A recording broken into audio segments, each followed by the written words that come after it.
Bapak Prabowo sudah memenangkan Pilpres 2024. Sentimen masyarakat luas menginginkan ada presiden baru yang cukup tegas dan mampu membawa negeri ini lebih baik dari sebelumnya. Semoga Bapak Prabowo dan Mas Gibran tidak salah pilih menteri-menterinya, sehingga mampu nanti membuat negeri ini jauh lebih baik daripada, mungkin lebih baik dari Bapak Jokowi itu sendiri, asalkan Bapak Prabowo mengikuti jejak Pak Jokowi untuk melakukan kerja dan kerja. Dan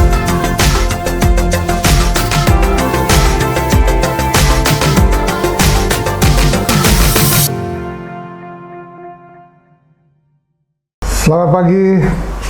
Di pagi hari yang cerah ini, suasana Pulau Bali sungguh sepi.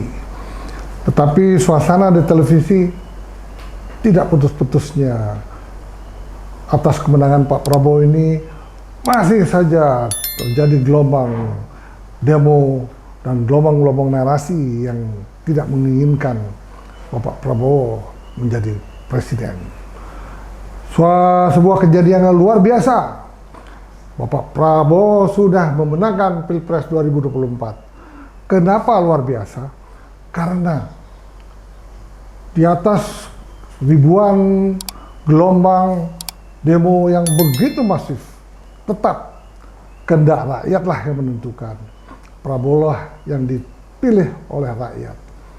Di mana di Indonesia ini kedaulatan rakyatlah yang menjadikan Bapak Prabowo menjadi Presiden RI 2024. Kalau kita lihat bahwa kenapa Bapak Prabowo ini mampu memenangkan Pilpres, walaupun terjadi gelombang ataupun narasi-narasi yang sangat mengkritik Bapak Presiden Jokowi itu sendiri, karena Bapak Jokowi lebih cenderung untuk membela Bapak Prabowo untuk memenangkan Pilpres 2024. Karena apa? Karena putranya ada di kelompok Bapak Prabowo, di mana koalisi Indonesia Maju ini mampu memenangkan Pilpres 2024. Tapi belum tentu oleh karena Mas Gibran sendiri yang mampu memenangkan Bapak Prabowo. Tetapi sesungguhnya karena rakyat milenial saat ini yang menginginkan Bapak Prabowo menjadi Presiden RI. Kita lihat bahwa apapun yang dilakukan Pak Prabowo menjadi viral. Kata omon-omon menjadi viral. Banyak orang menarasikan bahwa omon-omon itu bukan dibuat ataupun dibentuk ataupun dipikirkan oleh Bapak Prabowo sendiri. Itu omon-omon itu adalah sebuah ucapan kata-kata yang spontanitas. Itu pun menjadi viral. Kenapa demikian? Karena sesungguhnya milenial ini yang jumlahnya lebih besar dari yang lebih dewasa, lebih tua, sehingga milenial inilah yang mampu mendongkrak kemenangan Bapak Prabowo menjadi Presiden RI. Nah, satu lagi yang ada masalah adalah banyak juga orang-orang tidak menghendaki Bapak Prabowo jadi presiden. Kalau Bapak Prabowo menangkan presiden, menangkan pemilihan di setiap daerah, pasti dikatakan curang. Nah, demikian juga bahwa sesungguhnya juga pada pemilihan yang sebelum-sebelumnya juga banyak narasi kecurangan. Tetapi kan belum tentu kecurangan itu bisa dilakukan secara masif. Karena setiap daerah pun terjadi kecurangan.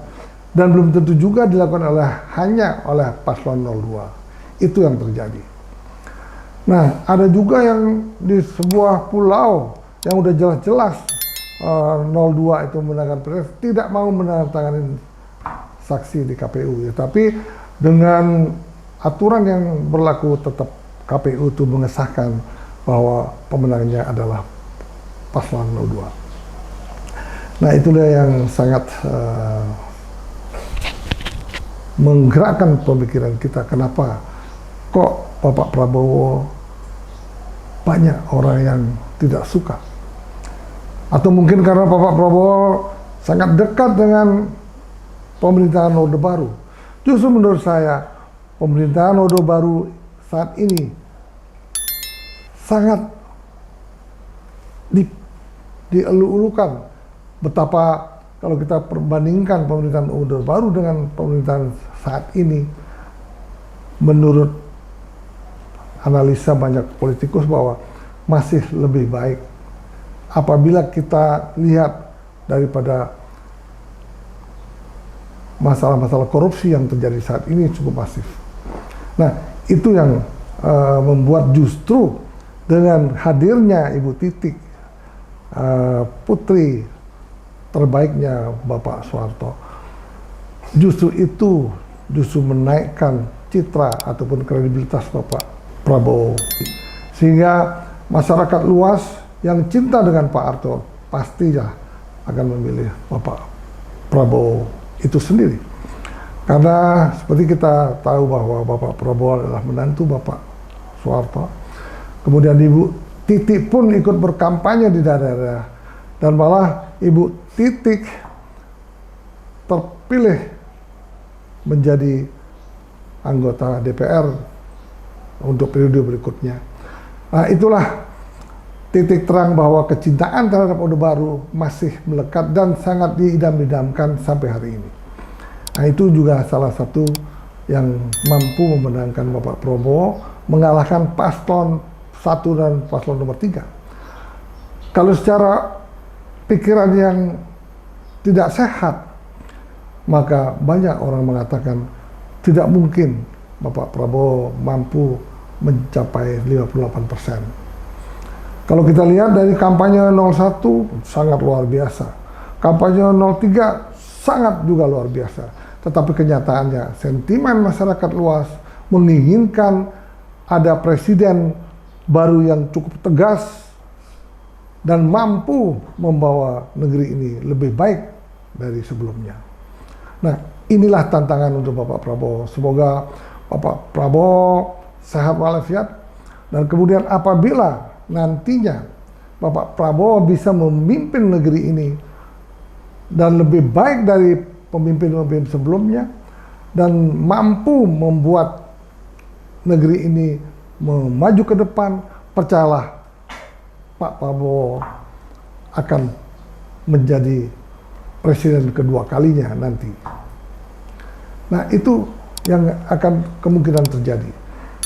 Kita lihat pada pidato Bapak Prabowo setelah diumumkan oleh KPU menjadi presiden 2024, beliau mengatakan apabila di dalam pemilu-pemilu ini atau pemilu akan datang orang umur 10 tahun boleh memilih, beliau mengatakan kemungkinan mungkin pemilih-pemilih milenial dan di bawah umur akan memilih Bapak Prabowo. Nah, itu yang terjadi saat ini. Tetapi banyak orang berpikir bahwa terjadi kecurangan, terjadi rekayasa. Tetapi kalau kita berpikir secara logika, bagaimana caranya membuat kecurangan apabila pemilihan presiden itu campur aduk dengan pemilihan legislatif? Kita lihat pada waktu kita masuk ruangan, kita menusuk beberapa orang, kemudian termasuk presidennya itu sendiri, bagaimana caranya merekayasa. Nah, tapi kalau mungkin dengan sistem teknologi, kemudian itu kemungkinan bisa diatur. Tetapi kalau dengan hitungan secara manual, setelah dikumpulkan, ya itu rasanya sangat sulit. Karena apa? Seluruh partai berusaha menempatkan saksinya di setiap TPS. Nah, itu yang terjadi. Ya, mudah-mudahan Bapak Prabowo sendiri mampu mengorganisir seluruh menteri-menteri yang akan dipilih, dan mudah-mudahan juga di dalam pemilihan menteri-menteri yang datang lebih banyak ditunjuk profesionalisme, yang punya menteri-menteri yang mempunyai profesionalisme yang betul-betul mumpuni untuk membangun negeri ini lebih maju dari negara-negara Eropa sekalipun. Itu yang diharapkan oleh masyarakat luas. Semoga ada kader-kader bangsa ini yang sangat brilian, terutama untuk Menteri Keuangan misalnya. Nah, semoga Bapak Prabowo dan Mas Gibran tidak salah pilih menteri-menterinya, sehingga mampu nanti membuat negeri ini jauh lebih baik daripada, mungkin lebih baik dari Bapak Jokowi itu sendiri, asalkan Bapak Prabowo mengikuti jejak Pak Jokowi untuk melakukan kerja dan berani mengambil keputusan dan berani menentukan sikap bangsa Indonesia untuk menghadapi dunia luar yang semakin panas. Nah, itulah yang kira-kira yang dapat diinformasikan. Semoga Bapak Prabowo sangat arif dan bijaksana, seperti yang kita lihat dalam pidatonya Bapak Prabowo setelah diumumkan oleh KPU. Bapak Prabowo itu menginginkan persatuan dan kesatuan bangsa Indonesia. Beliau mengatakan, bagi paslon yang kalah, silakanlah berpikir positif dan legowo. Dan Pak Prabowo pun tidak segan-segan mengajak bahwa persatuan ini lebih penting daripada hal yang lainnya. Kalau kita mengisi otak kita dengan egoisme yang tinggi, tidak memikirkan bangsa ini, maka percayalah, kita akan tetap di belakang. Apalagi kita lihat dengan Vietnam, yang tadinya ratusan tahun terjadi peperangan, sekarang justru Vietnam jauh melompat di atas Indonesia. Banyak orang mengatakan bahwa Bapak Prabowo itu kurang sehat. Tetapi ternyata setelah kampanye berakhir, setelah beliau memenangkan Pilpres 2024, kita lihat Bapak Prabowo segar bugar, dan ujiannya adalah 6 bulan beliau sudah berkampanye keliling Indonesia tanpa menyerah, tanpa tidur yang cukup. Beliau mampu lolos untuk menuju dan melewati pemilu yang setelah dilakukan. Dan akhirnya beliaulah yang memenangkan Pilpres 2024. Tapi saya yakin apa yang akan terjadi di MK, tuntutan-tuntutan apa yang akan terjadi, saya yakin bahwa bangsa ini membutuhkan sebuah keadaan yang tidak bergejolak, dan rasa-rasanya Bapak Prabowo pastilah akan dilantik nanti bulan Oktober 2024 yang datang. Para pemirsa sekalian, memang sebelum-sebelumnya Mr. Puisi Live juga banyak membahas masalah-masalah politik, tetapi sifatnya tidak memihak kiri dan kanan.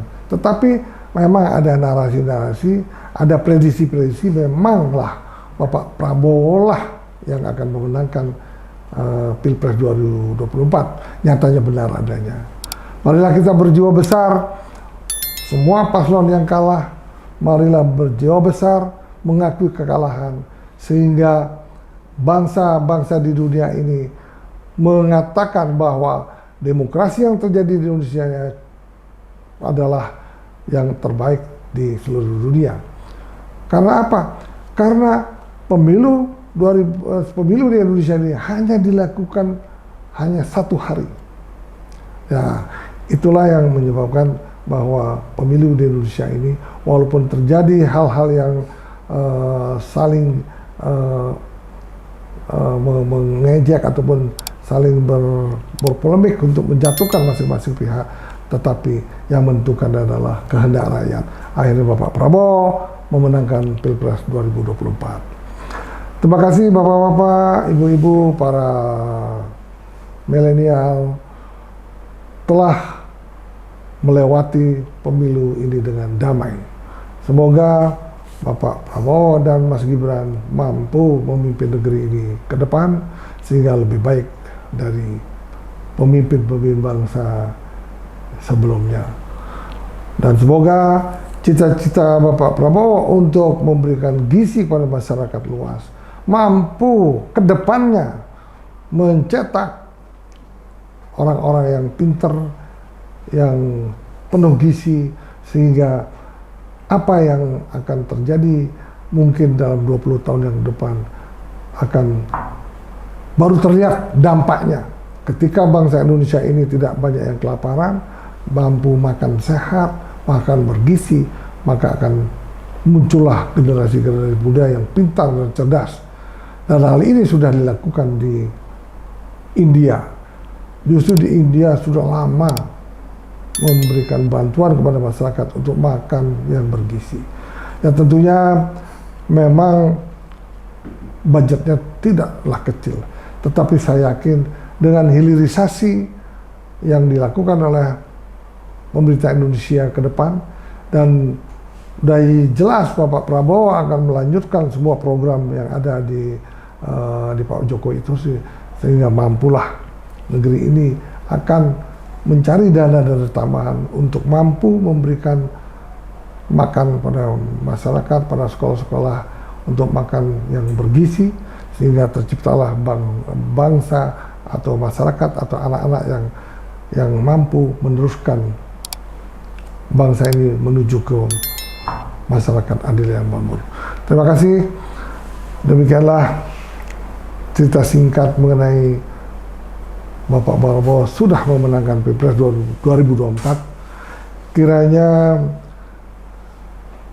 apa yang dianalisa di Mr. Puisi Live ternyata benar adanya.